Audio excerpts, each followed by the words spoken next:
Welcome back to Lenz Comic Corner, Classic slash Non-Classic. This is episode number 958 and Doubleshot number 852. Two DC trades.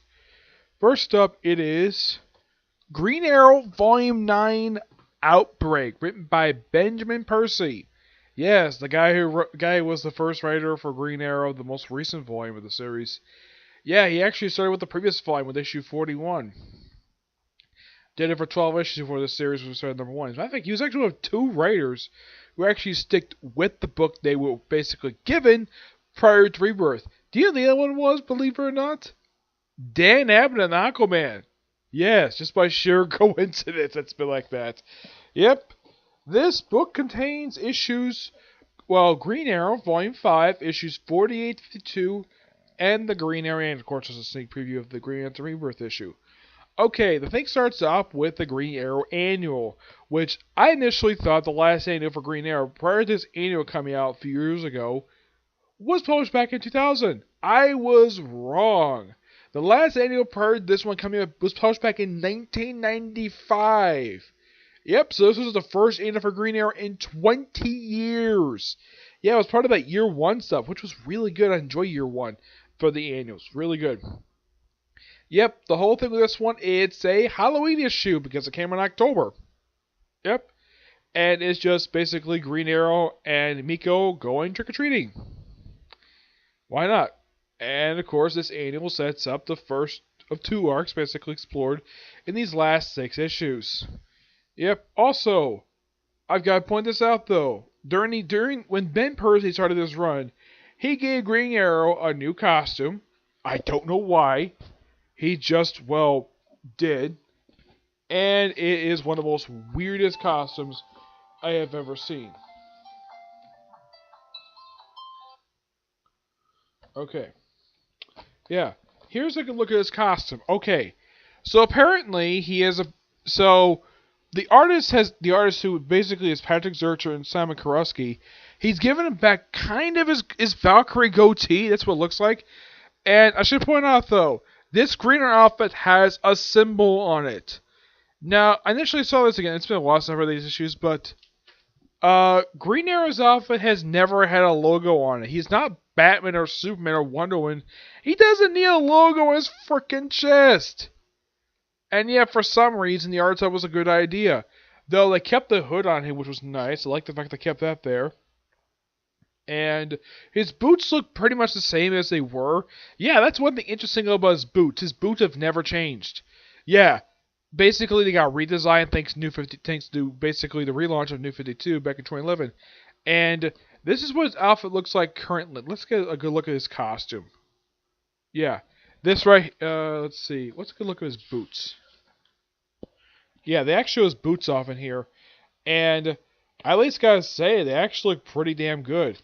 I actually like the look of his boots. Yeah, I'm surprised they actually, despite the fact they redesigned the whole damn costume, they at least kept him with the same boots. Yeah, they actually look different, surprisingly.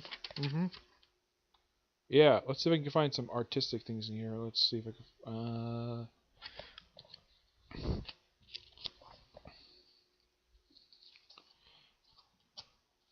Here we go. Yes, I mean, mostly just they kept the similar style for the boots, but yeah, they're mostly somewhat the same, but slight redesign when it comes to Green Arrow for Rebirth. Yes, the whole story that leads into the first 3 issues in here. Green Arrow turns into a werewolf. Yes, a werewolf. I don't have any idea why in the world they decided to do this, but okay. Luckily enough, it's a temporary thing, and by issue 50, he's cured. And then he decides something really silly. Go after Deathstroke and fight him for like 3 issues. And that's it. Also, this is during the period of time when... This is actually before Deathstroke got restored to his proper age. Because he was stuck at a... Now, this was released during a period of time because, the previous volume of Deathstroke, not the current one done by Christopher Priest. The previous one, which was originally done by Tony S. Daniel for the first 15 issues, and the last 5 done by James Amos. Yeah, for some reason, Tony S. Daniel decided to have it in the first issue where he de-aged Deathstroke by about 20 years. Yeah, and for some reason, he drew him to look like Manu Bennett from Arrow.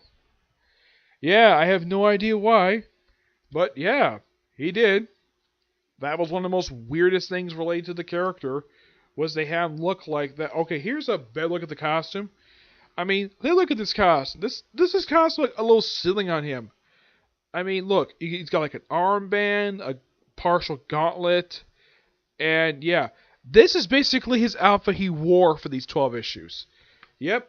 And Emiko is still here, and she's still like 13 around this period of time. Yeah. And plus, one thing I appreciate though for these issues to do, and okay, let me show off Deathstroke without his mask on.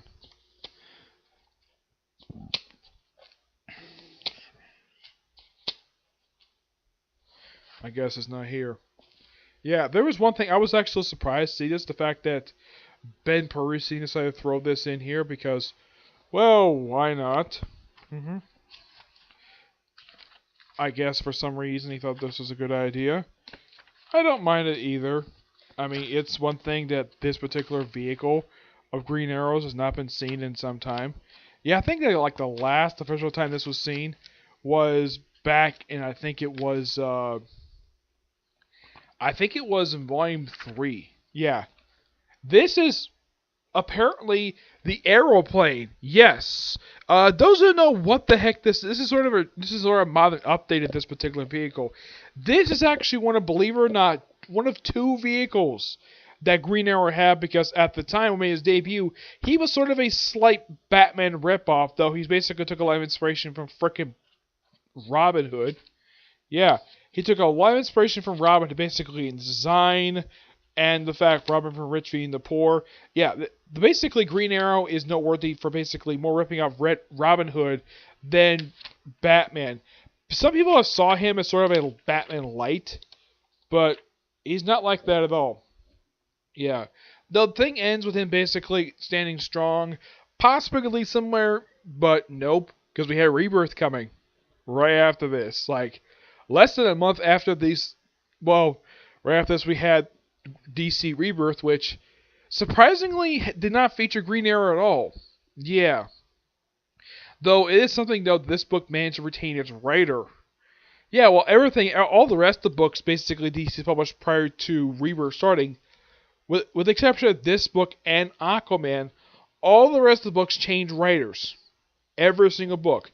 Now, I'm going to give this book roughly a 9.5. I'm going to give this a 9 out of 10. Now, I should point out, though, when it was announced that Ben Percy was staying on the book as a writer, I was kind of worried because of this. It's not exactly a terrible run, per se, when it comes to Ben Percy, Ben Percy and, of course, Green Arrow, but the book does get better. It's just, for some reason, I'm not sure why Ben Percy thought this was a good idea to make Green Arrow a horror book. Yes, though I should point out that in the first arc, he brought in Tarantula. You were thinking, Tarantula, who the heck is that? Well, there's been two of them. One made the first one was a guy, made his debut back in the 40s when one of DC's many mystery men. He got his costume from, believe it or not, the Wesley Dodds Sandman. Yeah, that's where he got his costume from. And also, fun fact, when Nightwing was living in Bloodhaven during Chuck Dixon's run, he was actually staying in the apartment he was living in was previously owned by Tarantula, though at this point he was dead. Now, there was another Tarantula, a second one, Devin Grace, who created this character. She has since got killed off prior to Flashpoint happening in the pages of the first arc for Secret 6 when it was an ongoing series. This film version Tarantula has got a reputation. Basically, there was controversies around this character when Nightwing 93 came out.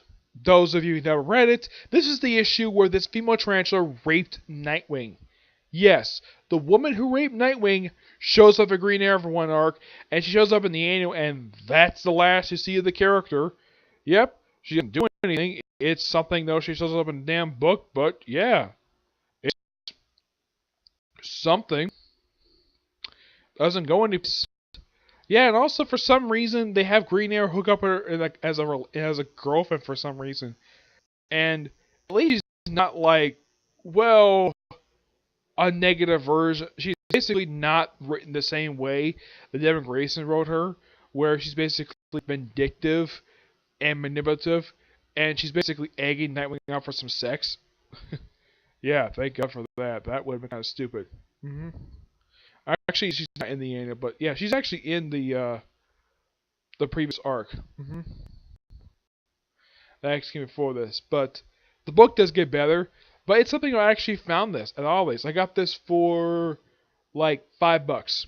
Yeah, for a trade that was originally $17.99 original price. I got this at Always for $5. Now we're coming to a character that I looked up online initially. I did not know this character originally came by Mike Grohl, one of my favorite creators. I've never met Mike Grohl, but I'm sure he was not happy with what they did with him. This is Telos. Yes. Apparently, his real name is Archon Son of Thunder, a character who was a backup feature for the Warlord title when Mike Grohl was working on it. Yeah. So this Telos is from Convergence, and apparently he's a creation of the Earth 1 version of Brainiac. Yeah, I have no idea why. Though the first Brainiac shows up here is the John Byrne Brainiac. Yep. Now, I looked at him. Yep, it's the John Byrne Brainiac. Yeah. Let's show you a good look at him. Yeah. Let's see how I'm stand up. Here we go. Yeah, look at this Brainiac. Does this not look like the design that John Byrne gave him? Well, it's a very similar design that John Byrne gave him in that storyline Brainiac, which had Jonathan Kent basically have a heart attack. Brainiac himself shows up in the first few issues of the series, like 2 or 3 issues, and he's never seen again. Basically, the story for the series is this. Telos is looking for his family. And as it comes right after Convergence. This series is also written by one of his creators, Jeff King. I think he's a good writer, especially since he does a good job writing this. But the series itself was ultimately canceled to 6 issues. Also, this trade is something that Just Like American Vibe and a lot of other titles that get canceled more that don't last like a year. It has the Volume 1 on the spine. Despite the fact that, yes, this is the only one they published. And you want to know why? Because the series got canceled due to low sales. As a matter of fact, it was the quickest series I've ever seen get canceled. Yeah, unlike a lot of the rest of the DCU titles, yeah, this is one of the DCU titles, this series surprisingly was canceled really quickly. I was shocked the fact that of how quickly it was canceled. Yeah. Now, I do have a theory of why that people weren't buying this book. Because nobody cared about this character. That's the gist of it. Nobody cared. Yeah, because this guy was supposed to be the big bad of Convergence, and then he was later revealed to be a pawn of Brainiac. For some reason. I have no idea why. They even had the Brainiac Future Tense show up in here for some reason. I don't know why, but he did. We also have Captain Comet show up in here. We have Captain Carrot. Though, this is the Captain Carrot show up in the series Threshold. Not the classic one, who basically is, well, a Superman. Basically, what if Superman was a rabbit? Yeah. And during the last couple issues of the series, he runs into Parallax. You are thinking, Parallax? Who is that? Let me show you off who this guy is. Now, back in the 1990s, because of the fact that, for some reason, the Green Lantern title was not selling too well. So, Hal Jordan, this of course was a period of time we had white in his hair. Yeah, nowadays you don't see this. This is the Hal Jordan Parallax. Yep, though Jeff Johns later retconned this as basically him being possessed by a space bug. Yep, this, look. The storyline with this character spawned from is by far one of the most despised stories in the history of comic books. Yeah, I forgot to turn this on. Anyways, yeah, it's called Emerald Twilight, where Hal Jordan basically after the events of during the reign of Superman, two men, who one is the enemy of both Green Lantern and Superman, Mongol, the other of course being the cyborg Superman, aka Hank Henshaw. What did these two guys do? They destroyed Coast City, killing millions of people. And here's the reason why. Because apparently Hank Henshaw's wife was from Coast City, so let's just destroy Coast City for some reason. And they made an engine city there. The other place was destroyed after Cyborg Superman was defeated. Yep, this guy went nuts, killed the entire Green Lantern Corps, with the exception of Kilowog and a few others, and killed almost all the Guardians, except for Ganthet. And then, of course, Ganthet gave the last ring they may have to Kyle Rayner, a guy who was a very popular Green Lantern, who apparently DC doesn't really care about him at all. I mean, he's barely featured nowadays. I mean, Hal Jordan gets more spotlight than frickin' Kyle Rayner or Guy Gardner or even John Stewart, who most of the time is written to be a complete idiot. Yep. Now, basically, Telos and Parallax decided to make a deal. Parallax like, okay, I'll help you find your family if you can help me rebuild Coast City on an alien world. My Coast City. Okay, he does. Becomes a hero, defeats a version of Cyborg Superman, and apparently after saving Carol Ferris, apparently population turns on him, and then the place turns in ruins. And then Parallax just leaves Telos on this alien planet, and Telos is never seen DC Comics again. Of course, this issue came out, the last issue came out roughly 3 years ago, and it's been 3 years since his last appearance.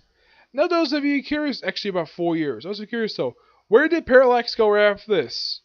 He went to Green Lantern when he was with Venditti, and he had a brawl with the post Flashpoint Hal Jordan. Yep, he had a brawl with him for like one issue, and then he was never seen again. Yep. As the Brainiac himself, well, he will return after this. Well, first he shows up in the pages of Batman Superman when the issue was written by Tom Taylor. And then after that, he showed up in the second arc of Hal Jordan Green Lantern Corps. Robin Diddy. A very fantastic title, however I recommend. It's called Bottled Light, where they actually had the version of Brainiac who showed up, who was only around for a couple of years, originally publication, when he was a fully functioning robot. And then after that storyline, I think his next actual appearance, off the top of my head after that, was at the start of Justice League No Justice, where he got killed in the first issue, though he was later be alive in the pages of Justice League Odyssey. At least those characters return at this series ended. Telos, nope. Because nobody cares about this character. Yes, nobody gave this character a benefit of doubt or actually even tried this. I actually read this title when it came out, and I did not think the series was bad. No, I think the series was okay. Not terrible per se, but as far as I know, this is like one of like 2 series I've actually read where the writer, Jeff King, actually has written, the other course being Convergence. And this is what spun out of Convergence. One of actually 2 books spun out of Convergence.